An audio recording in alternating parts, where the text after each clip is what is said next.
Ladies and gentlemen, among the Pacific Northwest culture folk, there were peoples known as the Haida Nation.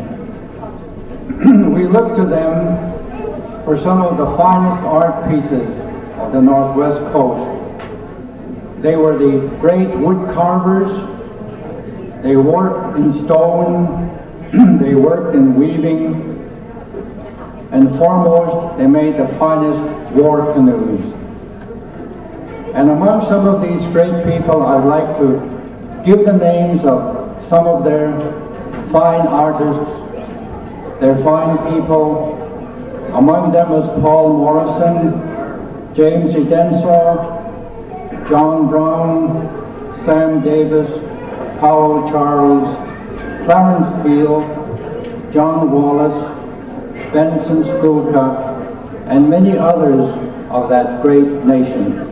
And now we will have the Haida dancers.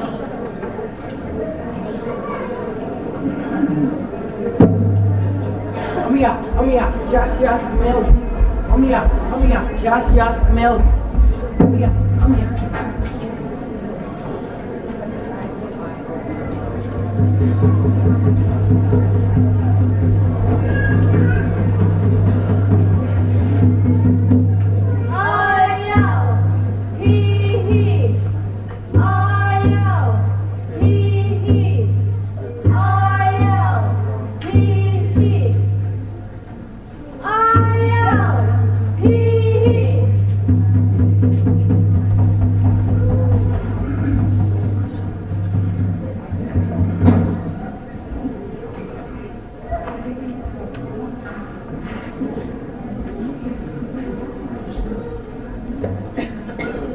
Mrs. Helen Sanderson.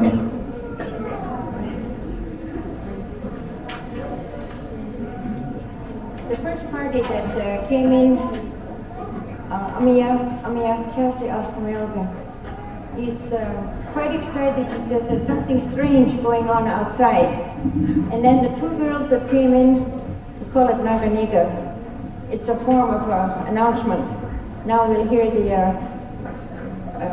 arrival of the singers. Hey!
Song, the peace song, down southeastern Alaska. It's used more or less universally. And at first we planned on introducing each dancer by their clan and their Indian name, but since there are so many of them, we have two big groups. We've had a lot of those that joined us from Ketchikan, from Massachusetts, and even from here. I'll ask the Kloskadi clan to step forward. In Haida we call them alums. Kloskadi, alums, step forward.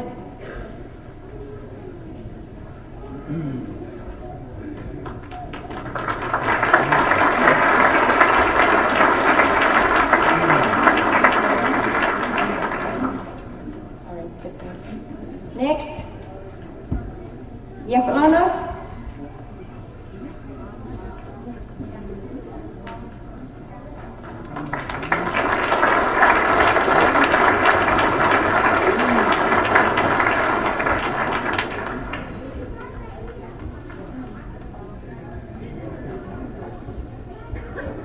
Yesterday when I was listening to the guests from Hawaii, made me think of what an old grandmother told us.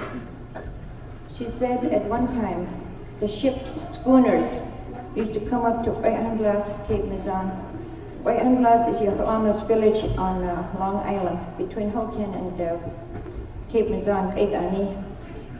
And this grandmother told us that they took 7 of her brothers for sea otter hunting, and they never came back. They were great uncles of Clara Nedham. Clara Sephord.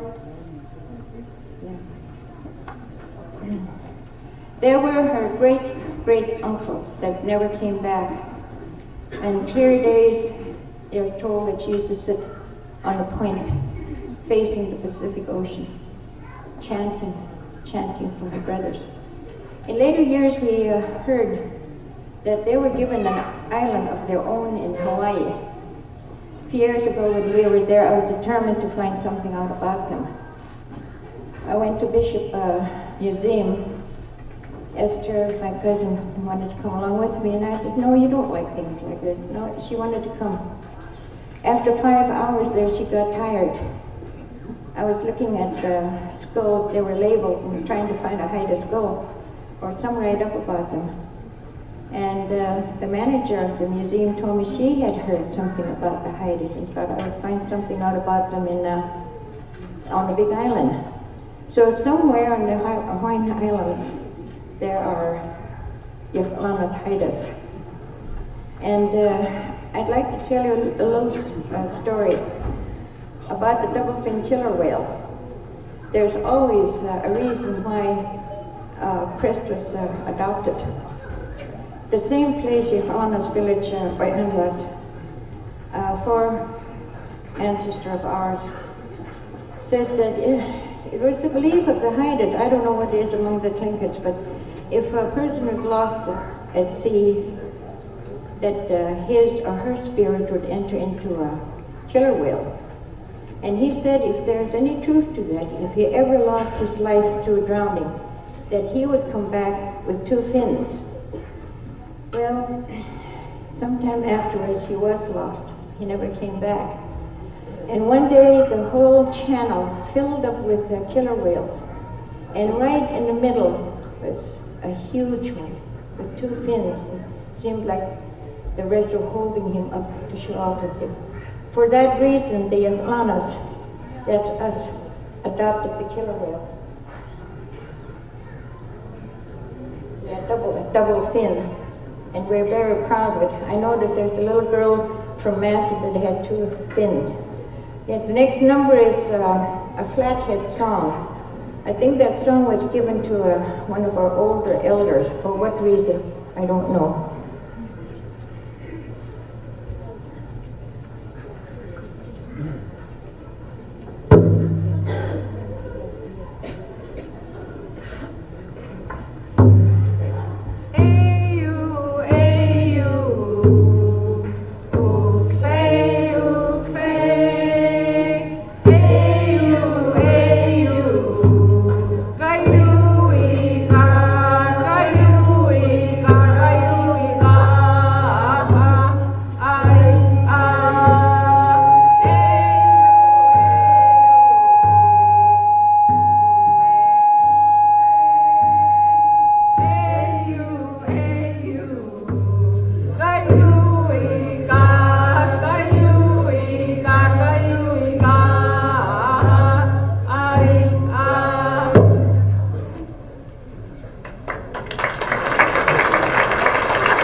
was taught to us by Davidson's father, Master Chant.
Sylvester to speak for us.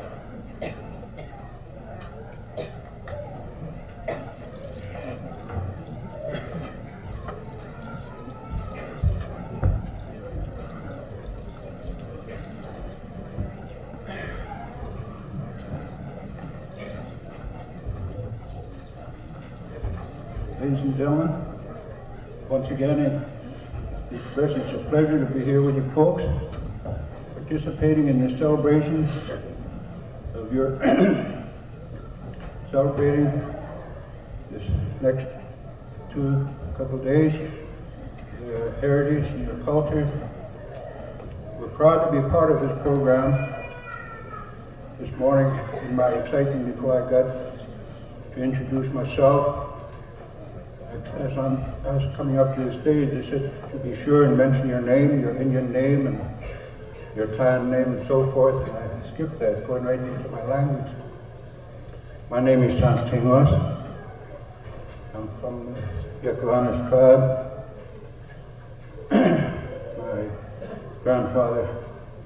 My father's family came from Tlingit. My mother's side came from Masset on Queen Charlotte Island. As I received the invitation, I had mixed emotions, mixed feelings. I didn't know whether to accept the invitation or not. I felt very humble as I received that invitation. What an honor to be here among you folks. What an honor to be taking a small part in such a celebration that I thought would never take place. Something that I thought was forgotten a long time ago. About 6 years ago, I was elected mayor of Haida. And just right after I was elected, I left town with my boat towing a big barge from Tsimshian to Juneau. And as I left, I told my wife I'd be back Thanksgiving Day noon.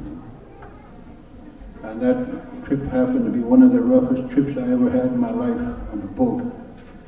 I got the barge here all right, and I turned right back. This taku wind every time I come here in January or February, blowing your hair back till it stands straight. And for me, it's hard to take.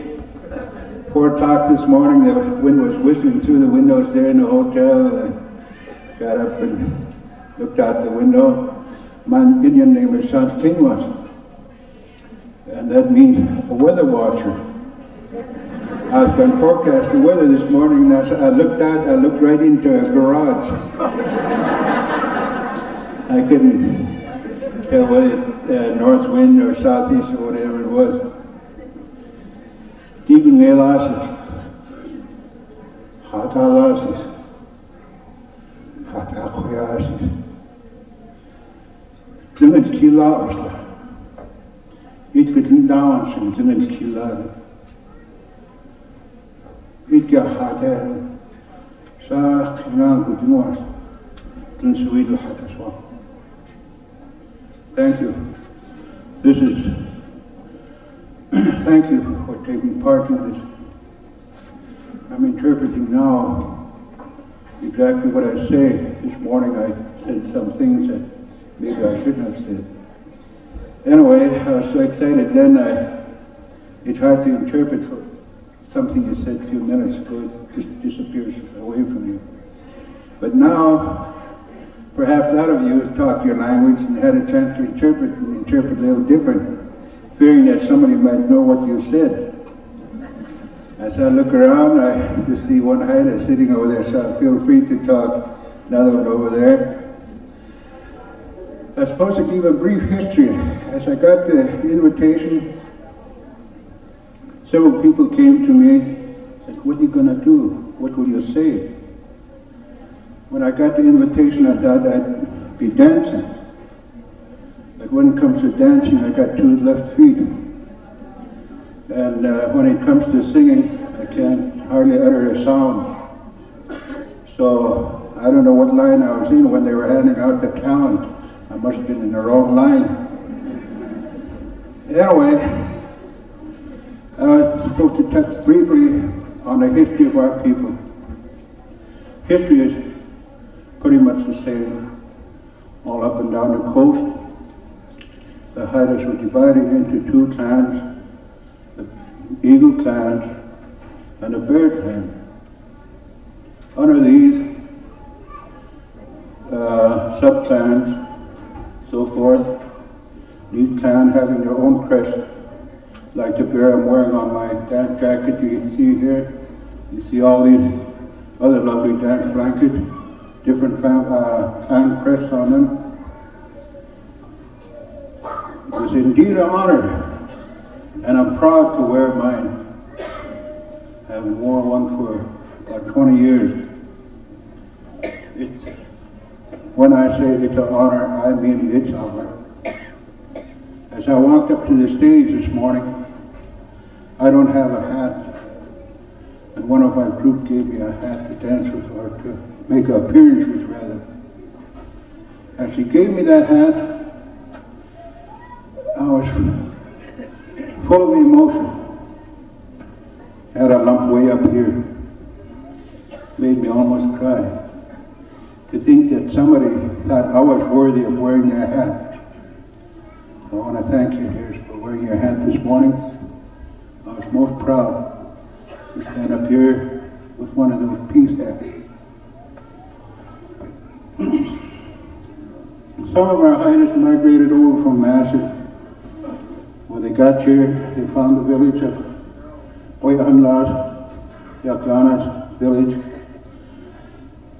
Oyanlas was, the people left there and moved up to Hokan. There were two Haida villages, Hokan on Long Island and Temquan on the south and west side of Prince of Wales Island, and Sakwan, directly across the village of Heidelberg now. Of course, Oyanlas had vacated and moved up. Just before I come up here, I went around talking to some of the elders in the community and asked about the history. I was fortunate enough to gather 3 or 4 stories. I won't take the time now to go into some of the stories, but touch briefly on the culture of the Haida people. It's hard to add on to what the previous speaker said about the Haidas. You folks all know some of the histories as well as we know some of the history about you. The Toastmaster here, you folks heard what he said about the Haidas, and very rightly so. It was the canoe making If you read the book of Christy Harris, The Raven's Cry, you'll know what I'm speaking of. That book was written by well-noted writers, writing about the history of the Haidas on Queen Charles Island, and Kaigani Haidas in Alaska, Kanquan, and Alcan, Saquon. Great carvers. Fortunately, they had the long, beautiful cedars on Queen Charles Island to make these canoes from. There's many stories, and a lot of you folks know the stories about the canoe building. Proud, beautiful canoes sailing to the Alaskan waters to be traded to the friends to the north as far as Taquan and down south as far as Victoria, BC. So history reveals to us. There's not enough time to convey to you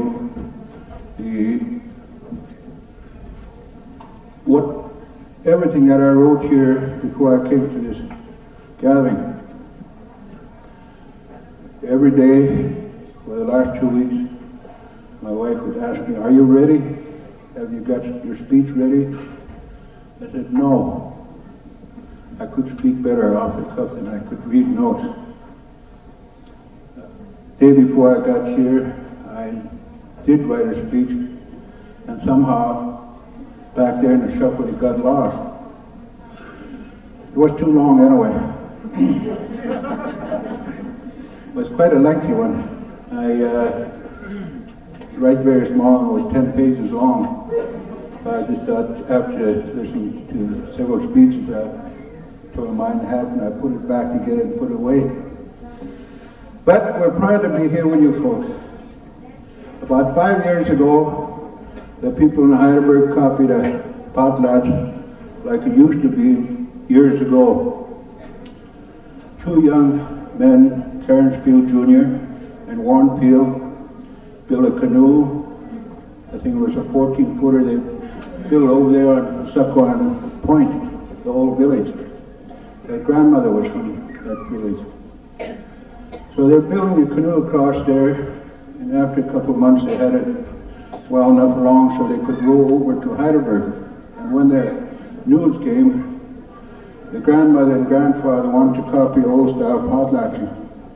So all the friends of that family got together and baked little gifts here and there. News got around, the whole town got to the beach where this was to take place. It impressed me quite a bit, not because the canoe was made by my cousins, but to see part of what they were copying, something that took place many times in the early 1900s, as far back as 1800, early 1800s. Their grandmother said she walked down the beach with her tent blanket on, and their grandfather, of course, was walking down, could hardly get around on the beach. And you folks know Jessie Natcom. She's the grandmother of these 2 boys. 3 of those brothers were coming across from the Saquon shore. Mrs. Natcom walked down there and she says, "Geese to Egypt! Geese to Egypt!" And the boys answered back, "Saquon hat Egypt! Saquon hat Egypt!" It was the grandsons. They'd paddle a little more and they'd come closer to shore. And the grandmother would say again, with her hand up here, "Geese to Egypt! Geese to Egypt!" The boys would reply, "Saquon hat Egypt! Saquon hat Egypt!" So they paddled ashore, and a group of young men went down there with poles, waded out in the water, and they picked the canoe up with the boys still in there and packed it ashore. This was copying something that happened years ago. And it impressed everybody. It impressed everybody. Unfortunately, the newspapers didn't get it. Just right there, it was a small celebration. Again in that's a canoe now that Sealaska brought here from the boys not too long ago. When they brought that canoe up here, not long after that on the Saint or Caroline, the dock was pulled on here. Spectators from all over were watching the canoe again. They let the canoe overboard from the boat and they were throwing it ashore. There was a lot of spectators. In the last minute, Mr. Silva came to me and he said, we've got to have a speaker from Heidelberg to make a speech about the canoe. So I made a short speech for the public there, telling them where the canoe came from. Another incident happened in 1937 in Heidelberg, which I witnessed, was the last of a potlatch given by everybody. It wasn't just one family. Everybody in Heidelberg shared into this. 2 days of singing and dancing. Mr. Sola mentioned the names of some of the great performers, artists, people like Johnny Wallace, who was one of our last totem carvers, great totem carvers. Incidentally, that built a canoe for the World's Fair in 1934 in San Francisco. It's an honor, a real honor, to be taking small part in this celebration with you folks. Indeed, a great honor to be here among you folks. This morning I touched a little bit on how all of us seem to be related through marriage, one to another. Tlingit marrying into the Haida group from Heidelberg, Tsimshian, Tsimshian marrying into the Haidas. In our way, we say, juried hagid ajum. Juried hagid ajum. Somebody's quoting me. I think it's time to quit.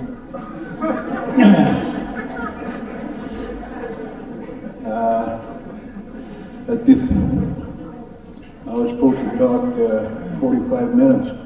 That's the instructions I got, but I think I used up only 12 minutes. If you bear with me a bit longer, I want to, before I get off the stage, express our appreciation to Sealaska Heritage Foundation, to all you wonderful people for being here and sharing this celebration with you folks. Thank you.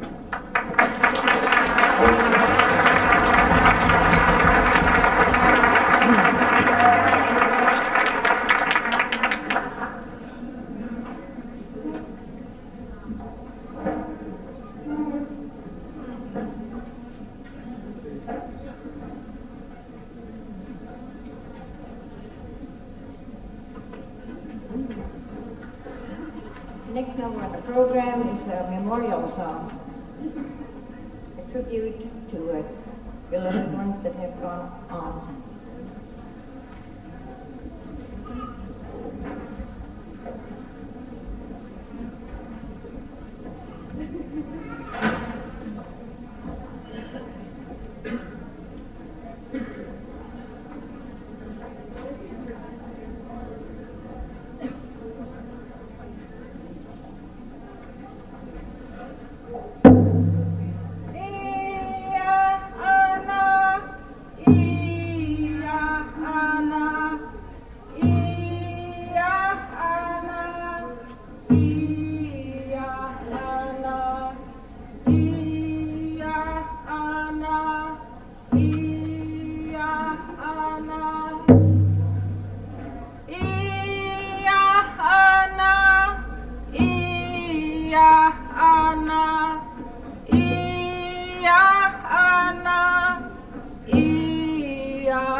the Eagle Dance by Don Sanderson.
Toast to the Raven Tribes and Eagle Tribes by Estronix.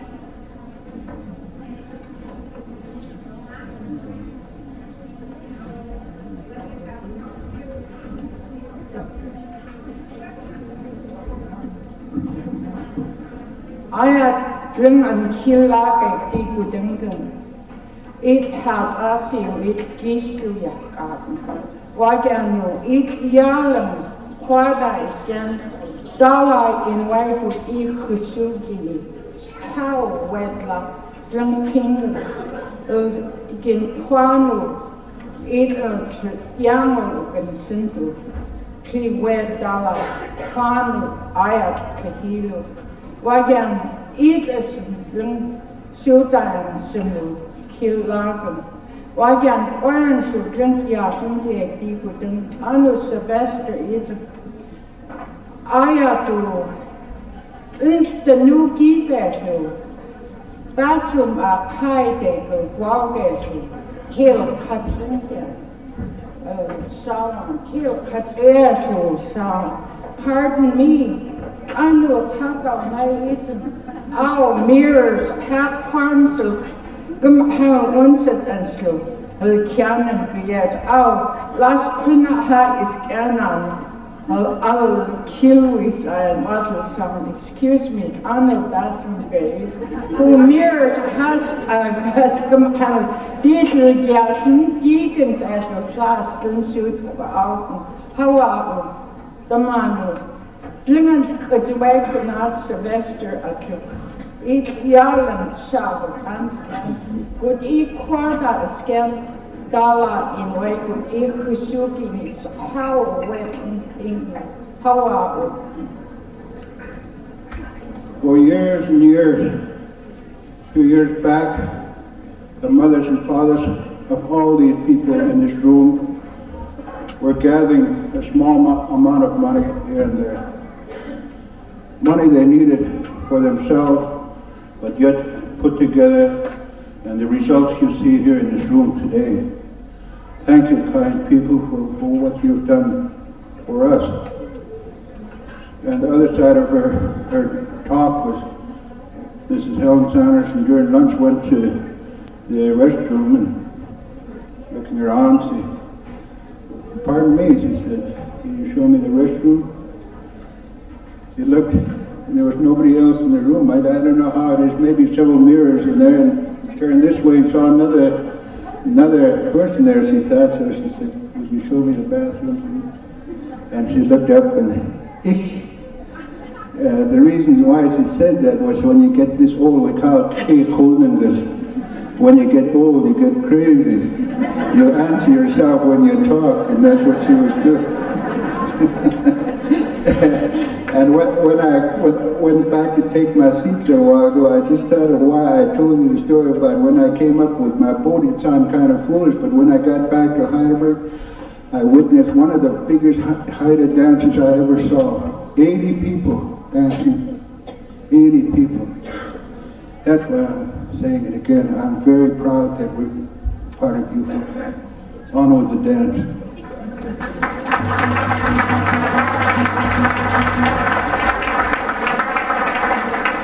This is a cocktail song. Nowadays, when you're invited, they always serve you a cocktail. So I learned this song in Haida.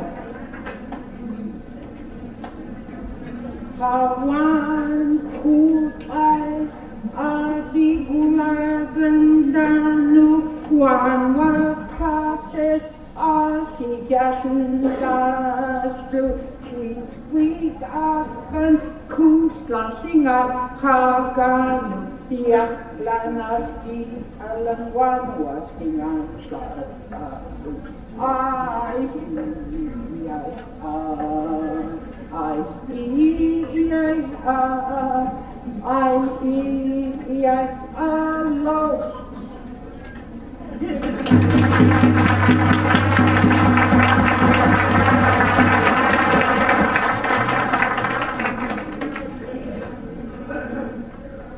She's telling about me. I was hoping she wouldn't mention my name, just saying that I was her sister. I was really disgusted with myself. It's a beautiful mirror. I was so excited. We were almost late coming out here. And I asked that question. I looked up twice. Then I looked closer. It was me.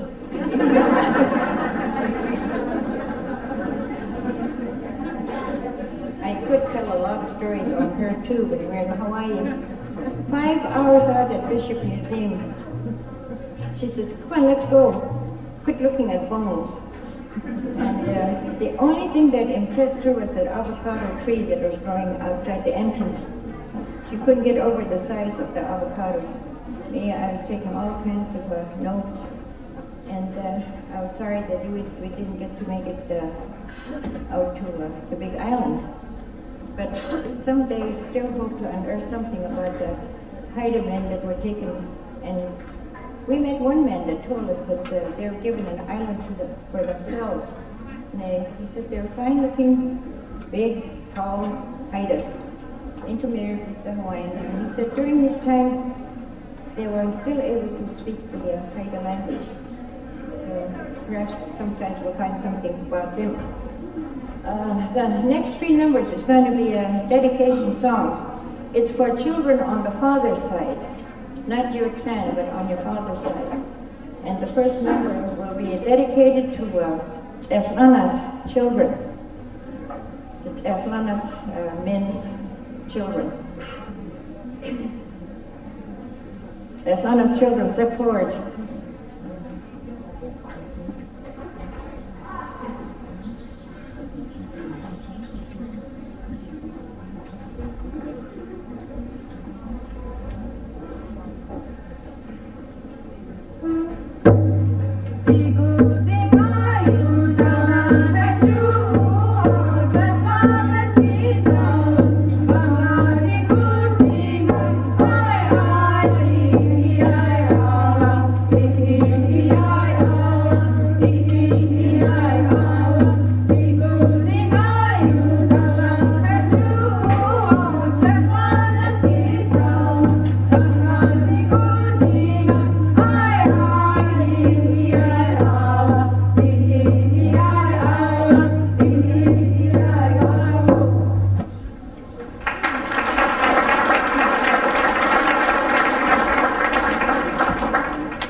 Left.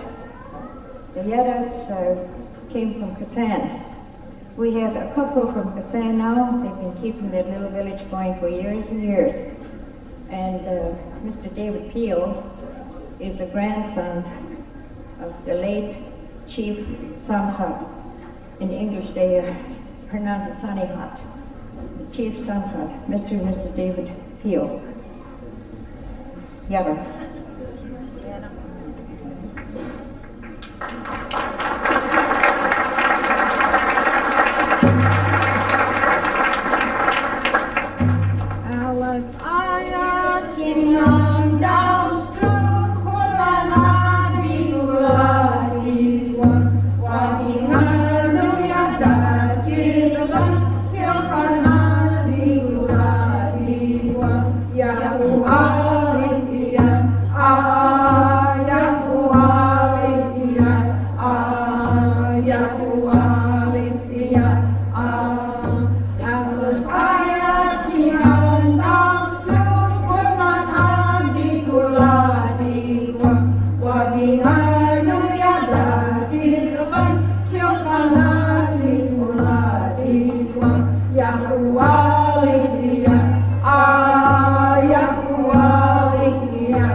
final group is Yaklanas, and the next song will be dedicated to Yaklanas children. Step forward, Yaklanas children.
Totem carving and canoe carving. Here's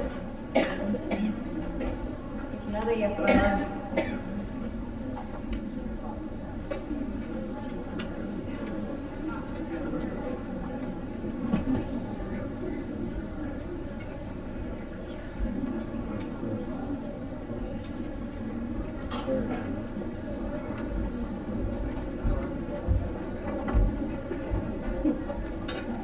Ladies and gentlemen, it's good to see many faces. Some old friends and new ones. This reminds me of a story told by the Haida.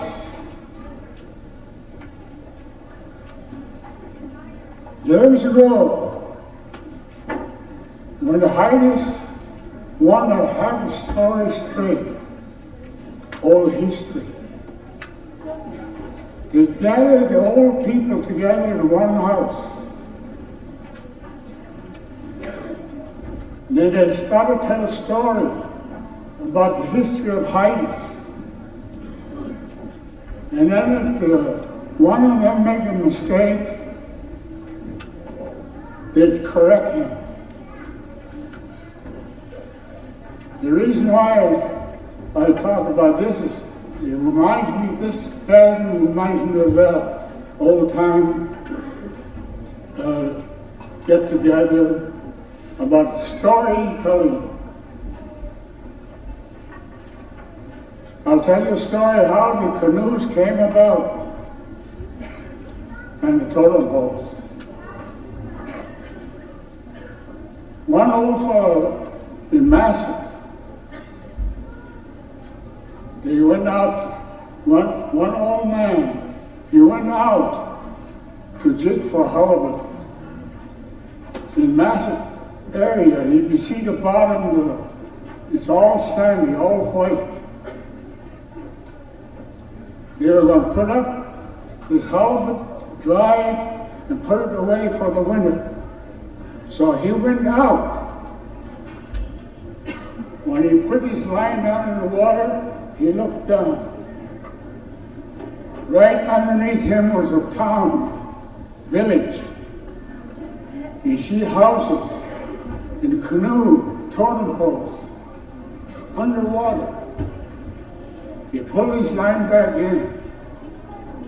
He went home. His wife said, "How come you come so soon without getting a halibut?" He said, "Something happened to me." So he stayed home for a few days. We went back out again, put the line in the water, but still see that town. the village, underneath the water. Police lined back in, and he went home. This time his wife didn't ask him why he come home. He was feeling bad. He thought something might happen to his family or the people there. On the third day, after he stayed home for so many days, he went back out and he saw the same thing. So instead of going home, he studied that totem pole and studied the canoe, what it looks like. He wanted to copy it. Maybe that's the reason why they showed it to him. When he got back home, he started to make canoe.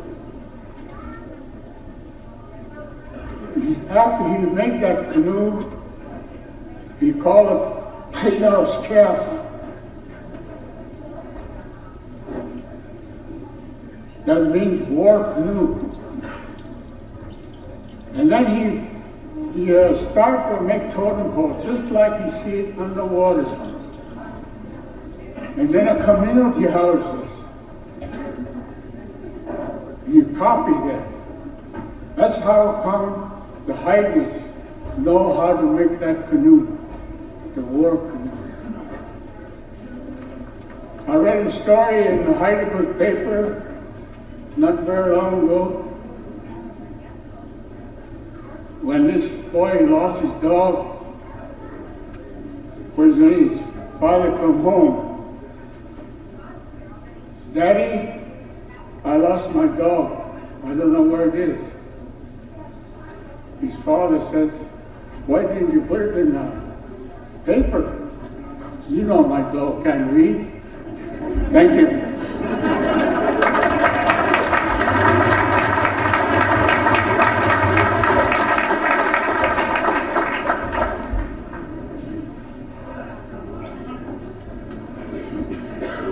Our next number is a Dogfish dance. Dogfish dance.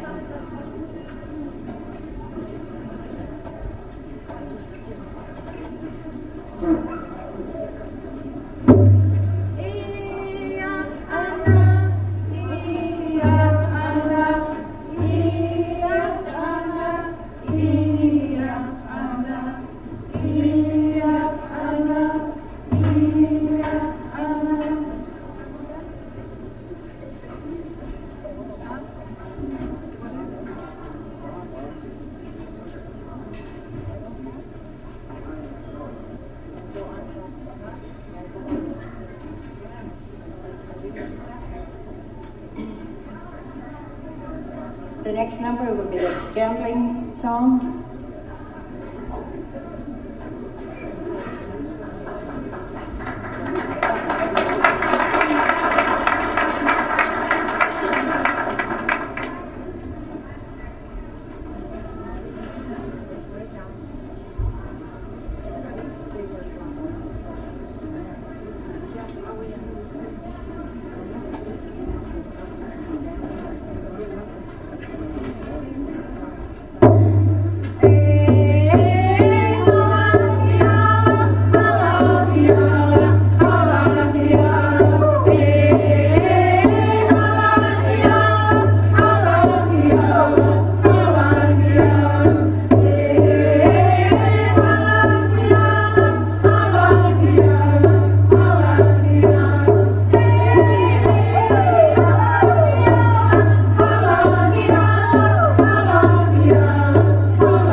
Viola Burgess, dance instructor, explain the next number, the Raven Spirit.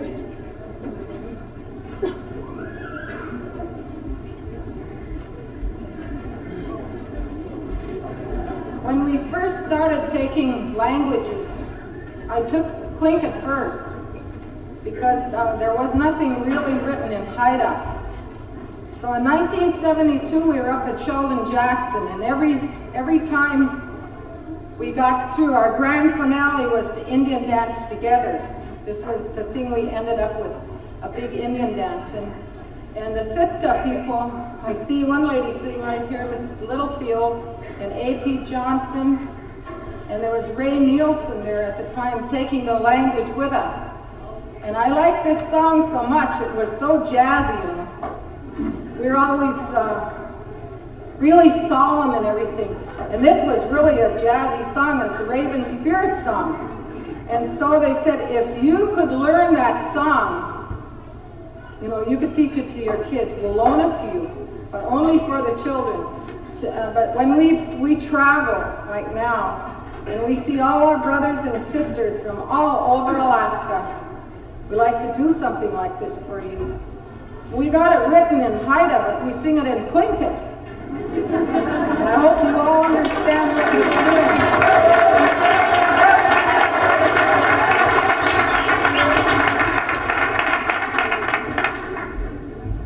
I brought a few students because we were really excited about what was happening, you know, to see what happens in other communities, to see what you do, so that we could learn from you.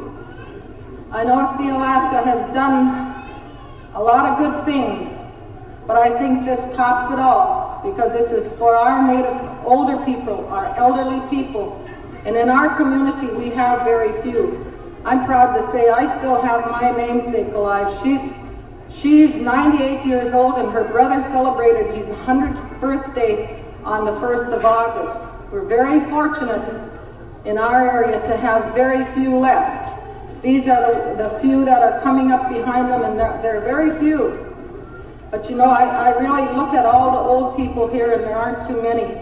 We're proud to be part of what Sealaska has done, you know, on this Heritage Foundation thing. I think it's really great to see all of our elders here, and that we are able to learn. I know we were all tired last night, but we learned something. That's the way they did it a long time ago, you know. When they first came from Masset, I said, oh, I'm not going to talk this long, but I have to say something. You know, when they came from Masset a long time ago, we used to love to hear them, because even their little children spoke our language, and we couldn't. And we still can't. But I teach the reading and the writing because I understand it. My mother, I say, talk to me in Haida, Mom. She'll say a few words, and then she switches right to English. How do they expect us to learn? But you know, it's really good to be up here and be a part of this. We waited a long time, so I hope you folks will bear with us just a few more minutes, okay? Thank you.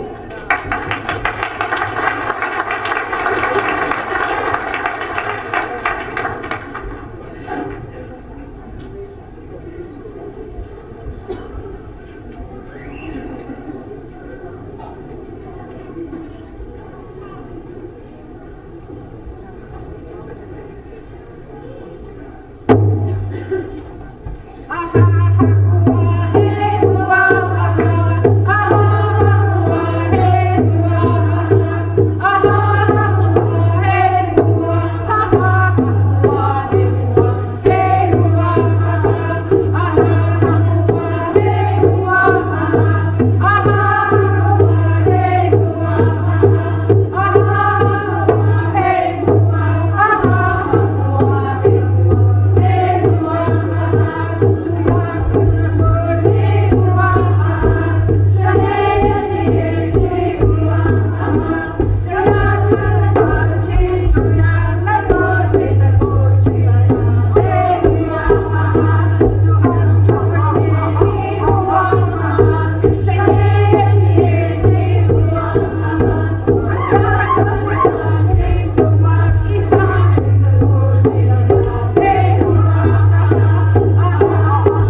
according to the history of Hokkien, after the missionaries settled there,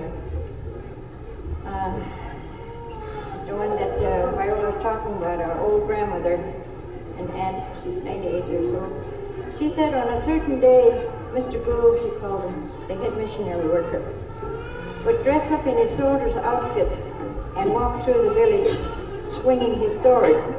And he was probably a Civil War veteran. So we're going to demonstrate what took place then. They composed a song for him.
Haida program is a raven, a short raven song. The Ketchikan and Massive group Haidas will continue on right behind us.